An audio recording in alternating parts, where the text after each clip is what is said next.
السلام علیکم ویورز، آج میں آپ کے لیے لائی ہوں سورہ بقرہ کی آیت نمبر 41، 42 اور 43۔ ویڈیو سٹارٹ کرنے سے پہلے میری آپ سے ریکویسٹ ہے کہ اگر آپ میرے چینل پہ نئے ہیں تو اسے سبسکرائب کرنا، اور اگر ویڈیو لائک کرو اور شیئر کرو تو بھی مجھے خوشی ہوگی۔ تو آئیے سٹارٹ کرتے ہیں آج کا لیسن۔ بسم اللہ الرحمن الرحیم۔ وآمنوا بما انزلت مصدقا لما معكم ولا تكونوا اول كافر به ولا تشتروا بآياتي ثمنا قليلا وإياي فاتقون۔ ناظرین، ورڈ ٹو ورڈ بتانے کا مقصد یہ ہے کہ آپ کی پروننسیشن اچھے طریقے سے سمجھ میں آ سکے اور آپ اس سے خاطر خواہ فائدہ اٹھا سکیں۔ وآمنوا اور ایمان لاؤ، بما اس پر جو، انزلت میں نے نازل کیا، مصدقا تصدیق کرنے والا، لما اس کی جو، معکم تمہارے پاس، ولا تکونوا اور نہ ہو جاؤ، اول کافرن پہلے کافر، بھی اس کے، ولا تشترو اور عوض نہ لو، بآیاتی میری آیات کے، ثمناً قیمت، قلیلاً تھوڑی، وإیایا اور مجھ ہی سے، فاتقون ڈرو۔ اور جو کلام میں نے نازل کیا ہے اس پر ایمان لاؤ، جب کہ وہ اس کتاب یعنی تورات کی تصدیق بھی کر رہا ہے جو تمہارے پاس ہے، اور تم ہی سب سے پہلے اس کے منکر نہ بن جاؤ، اور میری آیتوں کو معمولی سی قیمت لے کر نہ بیچو، اور کسی اور کی بجائے صرف میرا خوف دل میں رکھو۔ اولا کافرن بھی، کافر ہونا خواہ سب سے پہلے ہو یا بعد میں، بہرحال انتہائی ظلم اور جرم ہے۔ مگر اس آیت میں یہ فرمایا کہ پہلے کافر نہ بنو، اس میں اشارہ اس طرف ہے کہ جو شخص اول کفر اختیار کرے گا تو بعد میں اس کو دیکھ کر جو بھی کفر میں مبتلا ہوگا، اس کا وبال جو اس شخص پر پڑے گا، اس پہلے کافر پر بھی اس کا وبال آئے گا۔ اس طرح یہ پہلا کافر اپنے کفر کے علاوہ بعد کے لوگوں کے کفر کا سبب بن کر ان سب کے وبال کفر کا بھی ذمہ دار ٹھہرے گا، اور اس کا عذاب چند و در چند ہو جائے گا۔ فائدہ سے معلوم ہوا کہ جو شخص دنیا میں دوسروں کے لیے بھی کسی بھی گناہ میں مبتلا ہونے کا سبب بنتا ہے، تو جتنے آدمی اس کے سبب میں مبتلا گناہ ہوں گے، ان سب کا گناہ بھی ان لوگوں کو بھی ہوگا، جو اس شخص کو بھی۔ اسی طرح جو شخص دوسروں کے لیے کسی نیکی کا سبب بن جائے گا، تو جتنے آدمی اس کے سبب سے نیک عمل کریں گے، اس کا ثواب جیسا ان لوگوں کو ملے گا ایسا ہی اس شخص کے نامہ اعمال میں بھی لکھا جائے گا۔ قرآن مجید کی متعدد آیات اور رسول کریم صلی اللہ علیہ وسلم کی متعدد احادیث میں یہ مضمون بار بار آیا ہے کہ وَلَا تَشْتَرُوا بِآيَاتِي ثَمَنًا قَلِيلًا۔ اس آیت میں اللہ تعالیٰ کی آیات کے بدلے میں قیمت لینے کی ممانعت کا مطلب وہی ہے جو آیات کے سیاق و سباق سے معلوم ہوتا ہے کہ لوگوں کی مرضی اور ان کے اغراض کی خاطر اللہ تعالیٰ کی آیات کا مطلب غلط بتلا کر یا چھپا کر لوگوں سے پیسے لیے جائیں۔ یہ فعل با اجماع امت حرام ہے۔ تعلیم قرآن پر اجرت لینا جائز ہے۔ رہا یہ معاملہ کہ کسی کو اللہ تعالیٰ کی آیات صحیح بتلا کر یا پڑھا کر اس کی اجرت لینا کیسا ہے، اس کا تعلق آیات مذکورہ سے نہیں۔ خود یہ مسئلہ اپنی جگہ قابل غور و بحث ہے کہ تعلیم قرآن پر اجرت و معاوضہ لینا جائز ہے یا نہیں۔ فقہائے امت کا اس میں اختلاف ہے۔ امام مالک، شافعی، احمد بن حنبل جائز قرار دیتے ہیں، اور امام اعظم ابو حنیفہ اور بعض دوسرے ائمہ منع فرماتے ہیں، کیونکہ رسول اللہ صلی اللہ علیہ وسلم نے قرآن کو ذریعہ کسب معاش کا بنانے سے منع فرمایا ہے۔ لیکن متأخرین حنفیہ نے بھی جب ان حالات کا مشاہدہ کیا کہ قرآن مجید کے معلمین کو اسلامی بیت المال سے گزارا ملا کرتا تھا، اب ہر جگہ اسلامی نظام میں فطور کے سبب ان معلمین کو عموماً کچھ نہیں ملتا، یہ اگر آپ نے معاش کے لیے کسی محنت مزدوری یا تجارت وغیرہ میں لگ جائیں تو بچوں کو تعلیم قرآن کا سلسلہ یکسر بند ہو جائے گا، کیونکہ وہ دن بھر کا مشغلہ چاہتا ہے۔ اس لیے تعلیم قرآن پر تنخواہ لینے کو بضرورت جائز قرار دیا۔ جیسا کہ صاحب ہدایہ نے فرمایا کہ آج کل اس پر فتویٰ دینا چاہیے کہ تعلیم قرآن پر اجرت اور تنخواہ لینا جائز ہے۔ صاحب ہدایہ کے بعد آنے والے دوسرے فقہا نے بعض ایسے ہی دوسرے وظائف جن پر تعلیم قرآن کی طرح دین کی بقا موقوف ہے، مثلاً امامت و اذان اور تعلیم حدیث و فقہ وغیرہ کو تعلیم قرآن کے ساتھ ملحق کر کے ان کی بھی اجازت دی۔ ایصال ثواب کے لیے ختم قرآن پر اجرت لینا اتفاق جائز نہیں۔ علامہ شامی نے در مختار کی شرح میں اور اپنے رسالہ شفاء العلیل میں بڑی تفصیل اور قوی دلائل کے ساتھ یہ بات واضح کر دی ہے کہ تعلیم قرآن وغیرہ پر اجرت لینے کو جن متأخرین فقہا نے جائز قرار دیا ہے، اس کی علت ایک ایسی دینی ضرورت ہے جس میں خلل آنے سے دین کا پورا نظام مختل ہو جاتا ہے۔ اس لیے اس کو ایسی ہی ضرورت کے مواقع میں محدود رکھنا ضروری ہے۔ اس لیے مردوں کو ایصال ثواب کے لیے قرآن کریم ختم قرآن کرانا یا کوئی دوسرا وظیفہ پڑھوانا اجرت کے ساتھ حرام ہے، کیونکہ اس پر کسی عام دینی ضرورت کا مدار نہیں، اور اجرت لے کر پڑھانا حرام ہوا تو اس طرح پڑھنے والا اور پڑھانے والا دونوں گنہگار ہوئے، اور جب پڑھنے والے ہی کو کوئی ثواب نہ ملا تو میت کو وہ کیا پہنچائے گا۔ علامہ شامی نے اس بات پر فقہا کی بہت سی تصریحات تاج الشریعہ، عینی شرح ہدایہ، حاشیہ خیر الدین، بحر الحقائق وغیرہ سے نقل کی ہیں، اور خیر الدین رملی کا یہ قول بھی نقل کیا ہے کہ ایصال ثواب کے لیے قبر پر قرآن پڑھوانا یا اجرت دے کر ختم قرآن کرانا صحابہ و تابعین اور اسلاف امت سے کہیں منقول نہیں، اس لیے بدعت ہے۔ نیکسٹ آیت ہے وَلَا تَلْبِسُوا الْحَقَّ بِالْبَاطِلِ وَتَكْتُمُوا الْحَقَّ وَأَنْتُمْ تَعْلَمُونَ۔ وَلَا تَلْبِسُوا اور نہ ملاؤ الحق حق کو بالباطل باطل سے، وَتَكْتُمُوا اور نہ چھپاؤ الحق حق کو، وَأَنْتُمْ جبکہ تم تعلمون جانتے ہو، اور حق کو باطل کے ساتھ گڈمڈ نہ کرو اور نہ حق بات کو چھپاؤ جبکہ اصل حقیقت تم اچھی طرح جانتے ہو۔ حق بات کو چھپانا یا اس میں خلط ملط کرنا حرام ہے۔ آیت وَلَا تَلْبِسُوا الْحَقَّ بِالْبَاطِلِ سے ثابت ہوا کہ حق بات کو غلط باتوں کے ساتھ گڈمڈ کر کے اس طرح پیش کرنا جس سے مخاطب مغالطے میں پڑ جائے جائز نہیں۔ اسی طرح کسی خوف یا طمع کی وجہ سے حق بات کا چھپانا بھی حرام ہے۔ مسئلہ واضح ہے، اس میں کسی تفصیل کی ضرورت نہیں۔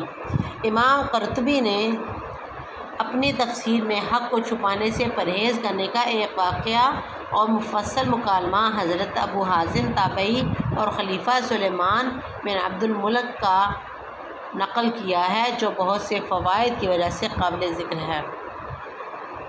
حضرت ابو حازم تابعی سلیمان ابن عبد الملک کے دربار مسند دارمی میں سند کے ساتھ مذکور ہے کہ ایک مرتبہ سلیمان بن عبد الملک مدینہ طیبہ پہنچے اور چند روز قیام کیا تو لوگوں سے دریافت کیا کہ مدینہ طیبہ میں اب کوئی ایسا آدمی موجود ہے جس نے کسی صحابی کی صحبت پائی ہو؟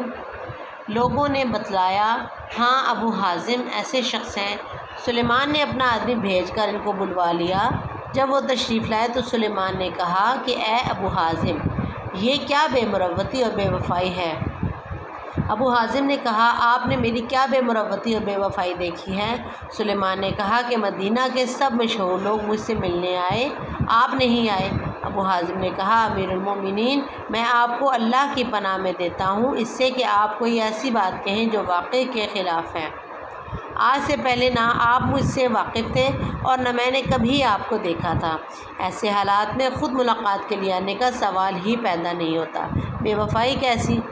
سلیمان نے جواب سن کر ابن شہاب زہری اور حاضرین مجلس کی طرف التفات کیا تو امام ظہری نے فرمایا کہ ابو حازم نے صحیح فرمایا، آپ نے غلطی کی۔ اس کے بعد سلیمان نے روئے سخن بدل کر کچھ سوالات شروع کیے اور کہا، اے ابو حازم، یہ کیا بات ہے کہ ہم موت سے گھبراتے ہیں؟ آپ نے فرمایا، وجہ یہ ہے کہ آپ نے اپنی آخرت کو ویران اور دنیا کو آباد کیا ہے، اس لیے آبادی سے ویرانے میں جانا پسند نہیں۔ سلیمان نے تسلیم کیا اور پوچھا کہ کل اللہ تعالیٰ کے سامنے حاضری کیسے ہوگی؟ فرمایا کہ نیک عمل کرنے والا تو اللہ تعالیٰ کے سامنے اس طرح جائے گا جیسا کوئی مسافر سفر سے واپس اپنے گھر والوں کے پاس جاتا ہے، اور برے عمل کرنے والا اس طرح پیش ہوگا جیسا کوئی بھاگا ہوا غلام پکڑ کر آقا کے پاس حاضر کیا جائے۔ سلیمان یہ سن کر رو پڑے اور کہنے لگے، کاش ہمیں معلوم ہوتا کہ اللہ تعالیٰ نے ہمارے لیے کیا صورت تجویز کر رکھی ہے۔ ابو حازم نے فرمایا کہ اپنے اعمال کو اللہ تعالیٰ کی کتاب پر پیش کرو تو پتہ لگ جائے گا۔ سلیمان نے دریافت کیا کہ قرآن کی کس آیت سے یہ پتہ لگے گا؟ فرمایا، اس آیت سے، ان الابرار لفی نعیم وان الفجار لفی جحیم، یعنی بلا شبہ نیک عمل کرنے والے جنت کی نعمتوں میں ہیں اور نافرمان گناہ شعار دوزخ میں۔ سلیمان نے کہا کہ اللہ تعالیٰ کی رحمت تو بڑی ہے، وہ بدکاروں پر بھی حاوی ہے۔ فرمایا، ان رحمت اللہ قریب من المحسنین، یعنی اللہ تعالیٰ کی رحمت نیک عمل کرنے والوں سے قریب ہے۔ سلیمان نے پوچھا کہ اے ابو حازم، اللہ کے بندوں میں سب سے زیادہ کون عزت والا ہے؟ سلیمان نے پوچھا، اے ابو حازم، اللہ کے بندوں میں سب سے زیادہ کون عزت والا ہے؟ فرمایا، وہ لوگ جو مروت اور عقل سلیم رکھنے والے ہیں۔ پھر پوچھا کہ کون سا عمل افضل ہے؟ تو آپ نے فرائض و واجبات کی ادائیگی حرام چیزوں سے بچنے کے ساتھ۔ پھر دریافت کیا کہ کون سی دعا زیادہ قابل قبول ہے؟ تو فرمایا کہ جس شخص پر احسان کیا گیا ہو اس کی دعا اپنے محسن کے لیے اقرب الی القبول ہے۔ پھر دریافت کیا کہ صدقہ کون سا افضل ہے؟ تو فرمایا کہ مصیبت زدہ سائل کے لیے باوجود اپنے افلاس کے جو کچھ ہو سکے اس طرح خرچ کرنا کہ نہ اس سے پہلے احسان جتائے اور نہ ٹال مٹول کر کے ایذا پہنچائے۔ پھر دریافت کیا کہ کلام کون سا افضل ہے؟ تو فرمایا کہ جس شخص سے تم کو خوف ہو یا جس سے تمہاری کوئی حاجت ہو اور امید وابستہ ہو، اس کے سامنے بغیر کسی رو رعایت کے حق بات کہہ دینا۔ پھر دریافت کیا کہ کون سا مسلمان سب سے زیادہ ہوشیار ہے؟ فرمایا، وہ شخص جس نے اللہ تعالیٰ کی اطاعت کے تحت کام کیا ہو اور دوسروں کو بھی اس کی دعوت دی ہو۔ پھر پوچھا کہ مسلمانوں میں کون شخص احمق ہے؟ فرمایا، وہ آدمی جو اپنے کسی بھائی کی اس کے ظلم میں امداد کرے، جس کا حاصل یہ ہوگا کہ اس نے دوسرے کی دنیا درست کرنے کے لیے اپنا دین بیچ دیا۔ سلیمان نے کہا کہ صحیح فرمایا۔ اس کے بعد سلیمان نے اور واضح الفاظ میں دریافت کیا کہ ہمارے بارے میں آپ کی کیا رائے ہے؟ ابو حازم نے فرمایا کہ مجھے اس سوال سے معاف رکھیں تو بہتر ہے۔ سلیمان نے کہا کہ نہیں، آپ ضرور کوئی نصیحت کا کلمہ کہیں۔ ابو حازم نے فرمایا، اے امیر المؤمنین، تمہارے آباء و اجداد نے بزور شمشیر لوگوں پر تسلط کیا اور زبردستی ان کی مرضی کے خلاف ان پر حکومت قائم کی اور بہت سے لوگوں کو قتل کیا، اور یہ سب کچھ کرنے کے بعد وہ اس دنیا سے رخصت ہو گئے۔ کاش آپ کو معلوم ہوتا کہ اب وہ مرنے کے بعد کیا کہتے ہیں اور ان کو کیا کہا جاتا ہے۔ حاشیہ نشینوں میں ایک شخص نے بادشاہ کے مزاج کے خلاف ابو حازم کی اس صاف گوئی کو سن کر کہا کہ ابو حازم، تم نے یہ بہت بری بات کہی ہے۔ ابو حازم نے فرمایا کہ تم غلط کہتے ہو، بری بات نہیں کہی بلکہ وہ بات کہی جس کا ہم کو حکم ہے، کیونکہ اللہ تعالیٰ نے علماء سے اس کا عہد لیا ہے کہ حق بات لوگوں کو بتلائیں گے، چھپائیں گے نہیں۔ یہی وہ بات ہے جس کے لیے یہ طویل حکایت امام قرطبی نے آیت مذکورہ کی تفصیل میں درج فرمائی ہے۔ سلیمان نے پھر سوال کیا کہ اچھا، اب ہمارے درست ہونے کا کیا طریقہ ہے؟ فرمایا کہ تکبر چھوڑو، مروت اختیار کرو اور حقوق والوں کو ان کے حقوق انصاف کے ساتھ تقسیم کرو۔ سلیمان نے کہا کہ ابو حازم، کیا ہو سکتا ہے کہ آپ ہمارے ساتھ رہیں؟ فرمایا، خدا کی پناہ۔ سلیمان نے پوچھا، یہ کیوں؟ فرمایا کہ اس لیے کہ مجھے خطرہ یہ ہے کہ میں تمہارے مال و دولت اور عزت و جاہ کی طرف کچھ مائل ہو جاؤں گا، جس کے نتیجے میں مجھے عذاب بھگتنا پڑے۔ پھر سلیمان نے کہا کہ اچھا، آپ کی کوئی حاجت ہو تو بتلائیے کہ ہم اس کو پورا کریں۔ فرمایا ہاں، ایک حاجت ہے کہ جہنم سے نجات دلا دو اور جنت میں داخل کر دو۔ سلیمان نے کہا یہ تو میرے اختیار میں نہیں۔ فرمایا کہ پھر مجھے آپ سے اور کوئی حاجت مطلوب نہیں۔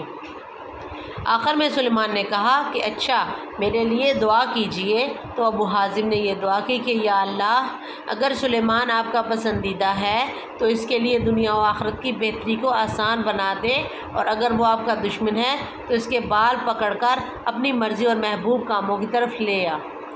سلیمان نے کہا کہ مجھے کچھ وصیت فرما دیں۔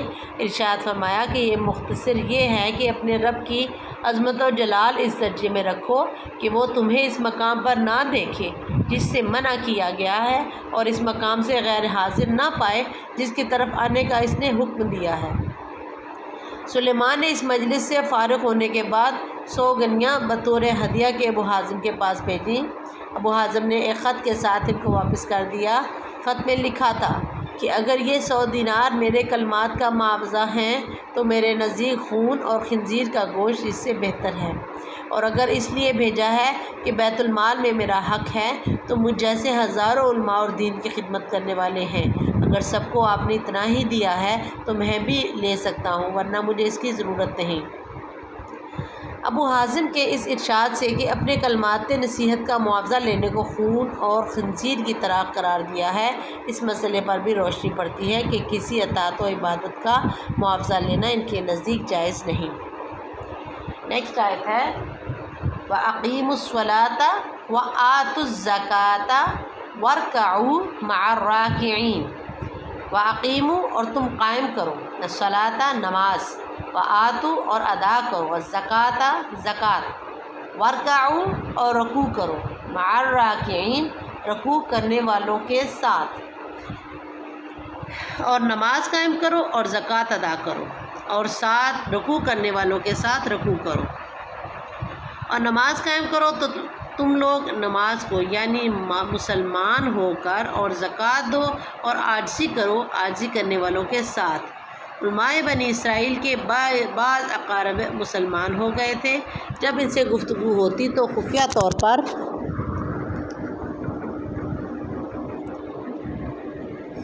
یہ علماء ان سے کہتے تھے کہ بے شک محمد صلی اللہ علیہ وآلہ وسلم رسول برحق ہیں، ہم لوگ تو کسی مصلحت سے مسلمان نہیں ہوتے مگر تم اس مذہب اسلام کو نہ چھوڑنا۔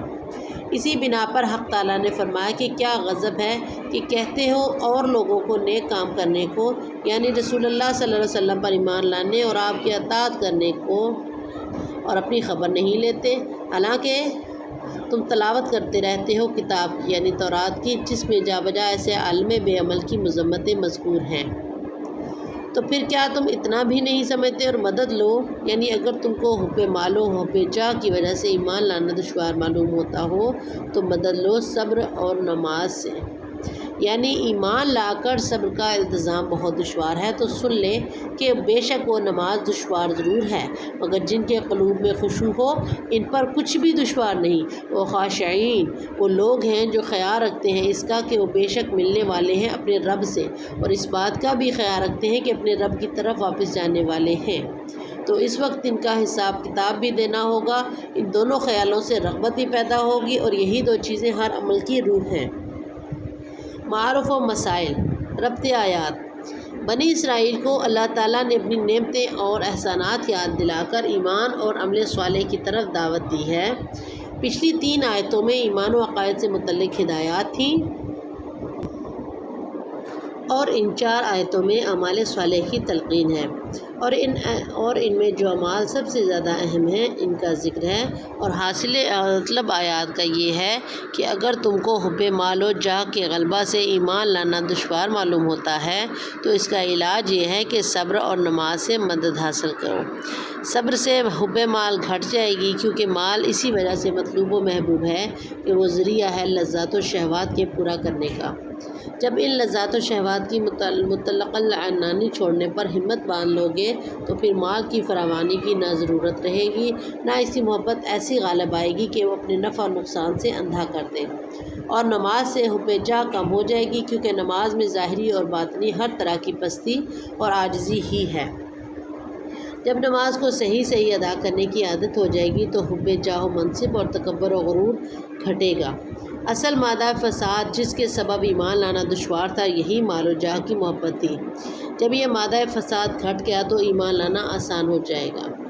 اب سمجھیے کہ صبر میں تو صرف غیر ضروری خواہشات اور شہوات کا ترک کرنا ہے، اور نماز میں بہت سے افعال کا واقع کرنا بھی ہے، اور بہت سی جائز خواہشات کو بھی وقتی طور پر ترک کرنا ہے، مثلاً کھانا پینا، کلام کرنا، چلنا پھرنا اور دوسری انسانی ضرورت جو شرعاً جائز و مباح ہیں، ان کو بھی نماز کے وقت ترک کر دینا ہے، اور بھی اوقات کی پابندی کے ساتھ دن میں 5 مرتبہ۔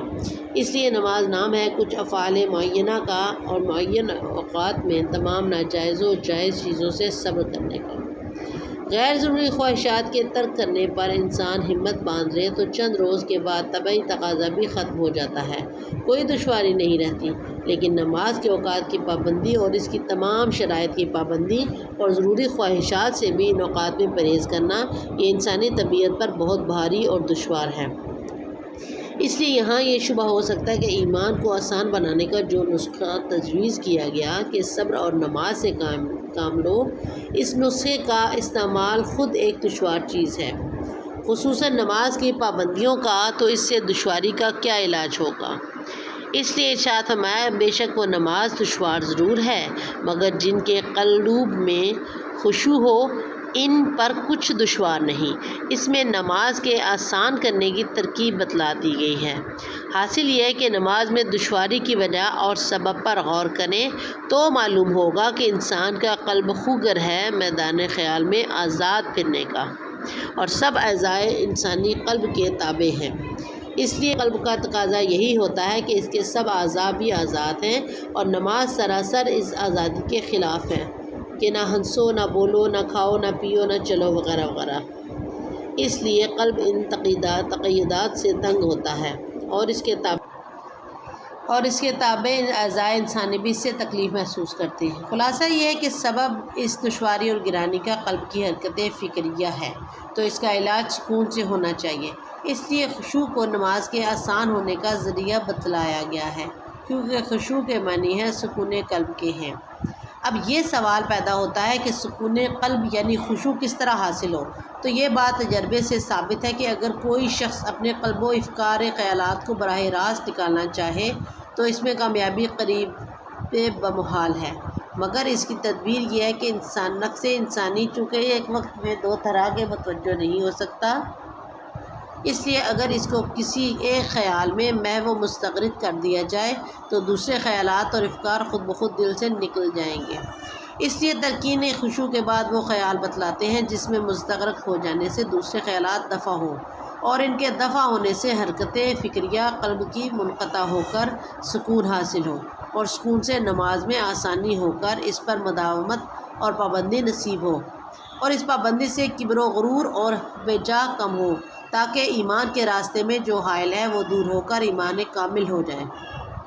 سبحان اللہ، کیا مرتب علاج اور مطب ہے۔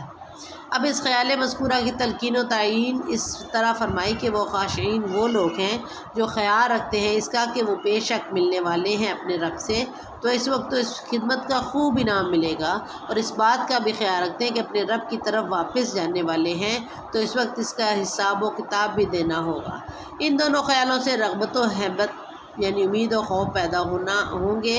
اول تو ہر خیال محمود میں مستغرق ہو جانا قلب کو نیک کام پر جما دیتا ہے، خصوصاً امید و بیم کا خیال اس کو تو خاص طور پر دخل ہے۔ نیک کام میں مستعد کر دینے کے لیے واقعی صلاۃ کے معنی لفظی معنی دعا کے ہیں۔ اصطلاح شرع میں وہ خاص عبادت ہے جس کو نماز کہا جاتا ہے۔ قرآن کریم میں عموماً نماز کی جتنی مرتبہ تاکید کی گئی لفظ اقامت کے ساتھ آئی ہے، مطلق نماز پڑھنے کا ذکر صرف 1-2 جگہ آیا ہے، اس لیے اقامت صلاۃ کی حقیقت کو سمجھنا چاہیے۔ اقامت کے لفظی معنی سیدھا کرنے اور ثابت رکھنے کے ہیں، اور عادتاً جو عمود یا دیوار یا درخت وغیرہ سیدھا کھڑا ہو جاتا ہے وہ قائم رہتا ہے۔ گر جانے کا خطرہ کم ہوتا ہے، اس لیے اقامت کے معنی دائم اور قائم کرنے کے بھی آتے ہیں۔ قرآن و سنت کی اصطلاح میں اقامت صلاۃ کے معنی نماز کو اس وقت میں پابندی کے ساتھ اس کے پورے آداب و شرائط کی رعایت کر کے ادا کرنا ہے۔ مطلق نماز پڑھ لینے کا نام اقامت صلاۃ نہیں۔ نماز کے جتنے فضائل اور آثار و برکات قرآن حدیث میں آئے ہیں وہ سب اقامت صلاۃ کے ساتھ مقید ہیں۔ مثلا قرآن کریم میں ان الصلاۃ تنہا عن الفحشاء والمنکر، یعنی نماز انسان کو ہر برائی اور ہر برے کام سے روک دیتی ہے۔ نماز کا یہ اثر اسی وقت ظاہر ہوگا جب کہ نماز کی اقامت اس معنی سے کرے جو ابھی ذکر کیے گئے ہیں۔ اس لیے بہت سے نمازیوں کو برائیوں اور بے حیائیوں میں مبتلا دیکھ کر اس آیت پر کوئی شبہ نہ کرنا چاہیے، کیونکہ ان لوگوں نے نماز پڑھی تو ہے مگر اس کو قائم نہیں کیا۔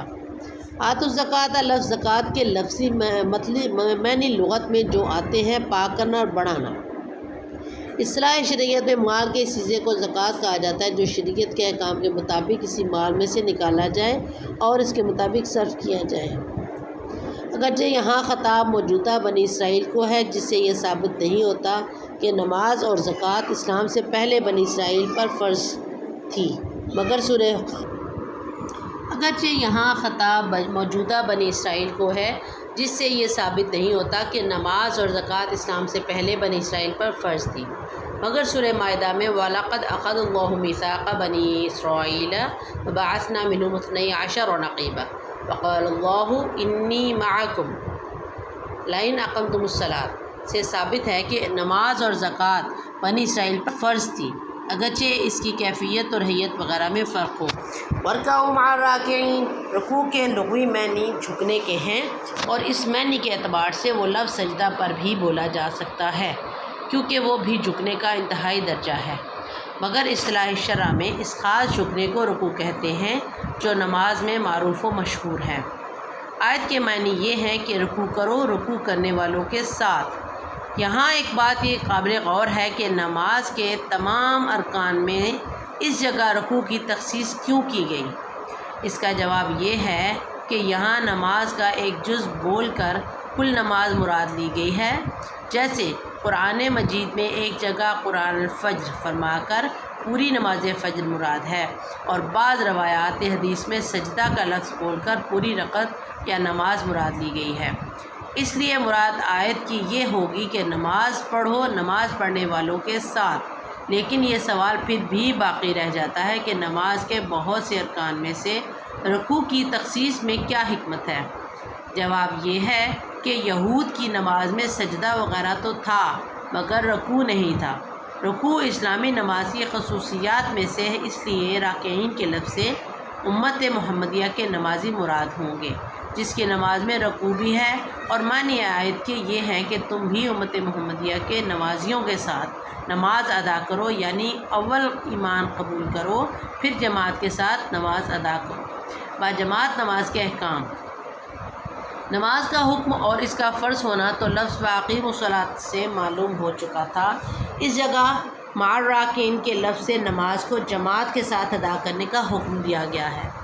یہ حکم کس درجہ کا ہے، اس میں علماء فقہا کا اختلاف ہے۔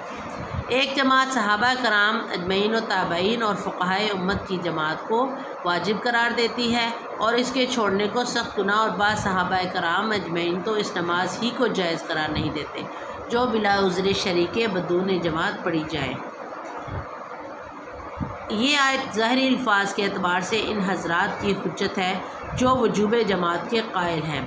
اس کے علاوہ چند روایات حدیث سے بھی جماعت کا واجب ہونا سمجھا جاتا ہے۔ ایک حدیث میں کہا صلاۃ الجار المسجد فی المسجد، یعنی مسجد کے قریب رہنے والے کے لیے کی نماز صرف مسجد ہی میں جائز ہے، اور مسجد کی نماز سے ظاہر ہے کہ جماعت کی نماز مراد ہے، تو الفاظ حدیث سے یہ مطلب نکلا کہ مسجد کے قریب رہنے والے کی نماز بغیر جماعت کے جائز نہیں۔ مسجد کے سوا کسی اور جگہ جماعت، اور صحیح مسلم میں بروایت حضرت ابو ہریرہ منقول ہے کہ ایک نابینا صحابی نے حضرت صلی اللہ علیہ وآلہ وسلم کی خدمت میں حاضر ہو کر عرض کیا کہ میرے ساتھ کوئی ایسا آدمی نہیں جو مجھے مسجد تک پہنچا دے اور لے جایا کرے، اس لیے اگر آپ اجازت دیں تو میں نماز گھر میں پڑھ لیا کروں۔ حضرت صلی اللہ علیہ وسلم نے اول تو ان کو اجازت دے دی، مگر جب وہ جانے لگے تو سوال کیا کہ کیا اذان کی آواز تمہارے گھر تک پہنچتی ہے؟ انہوں نے عرض کیا کہ اذان کی آواز تو میں سنتا ہوں۔ آپ نے فرمایا پھر تو آپ کو مسجد میں آنا چاہیے، اور بعض روایات میں ہے کہ آپ نے فرمایا کہ پھر میں آپ کے لیے کوئی گنجائش اور رخصت نہیں پاتا۔ اور حضرت عبداللہ بن عباس نے کہا کہ رسول اللہ صلی اللہ علیہ وسلم نے فرمایا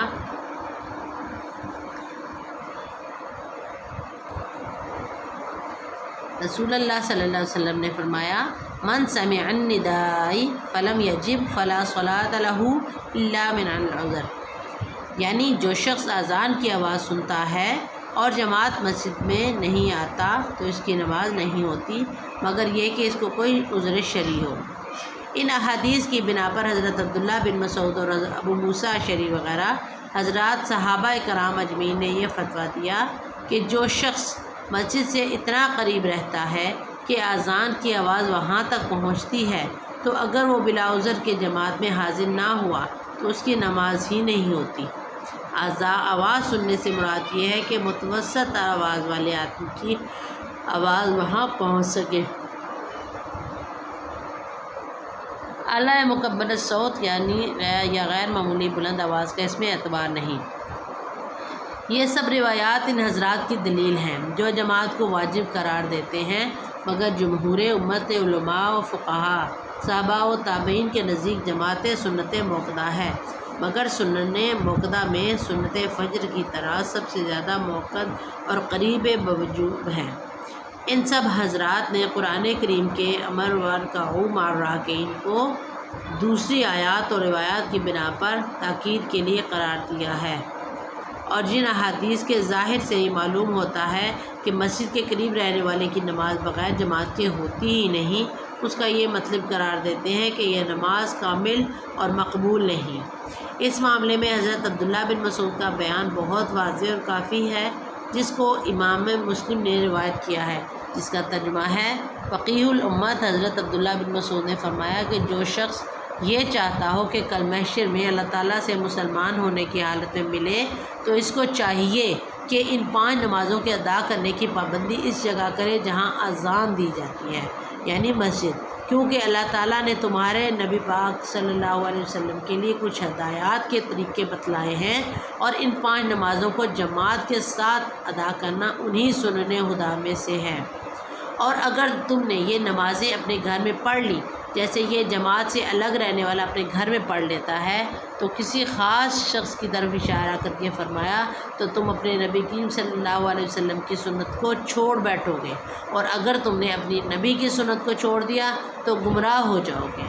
اور جو شخص وضو کرے اور اچھی طرح پاکی حاصل کرے پھر کسی مسجد کا رخ کرے تو اللہ تعالیٰ اس کے ہر قدم پر نیکی اس کے نامہ اعمال میں درج فرماتے ہیں، اور اس کا ایک درجہ بڑھا دیتے ہیں اور ایک گناہ معاف کر دیتے ہیں۔ اور ہم نے اپنے مجمع کو ایسا پایا کہ منافق کے بین النفاق کے سوا کوئی آدمی جماعت سے الگ نہ نماز پڑھتا تھا، یہاں تک کہ بعض حضرات کو عذر اور بیماری میں بھی 2 آدمیوں کے کندھوں پر ہاتھ رکھ کر مسجد میں لایا جاتا اور صف پہ کھڑا کر دیا جاتا۔ اس بیان میں جس طرح باجماعت نماز کی پوری تاکید اور اہمیت و ضرورت کا ذکر ہے، اسی کے ساتھ اس کا یہ درجہ بھی بیان فرما دیا گیا کہ وہ سنن ہدیٰ میں سے ہے، جس کو فقہاء سنت موقدہ کہتے ہیں۔ چنانچہ اگر کوئی شخص عذر شرعی مثلا مرض وغیرہ کے بغیر تنہا نماز پڑھ لے اور جماعت میں شریک نہ ہو تو اس کی نماز تو ہو جائے گی، مگر سنت موقدہ کے ترک کی وجہ سے مستحق عطاب ہوگا، اور اگر ترک جماعت کی عادت بنا لے تو سخت گناہ گار ہے، کیونکہ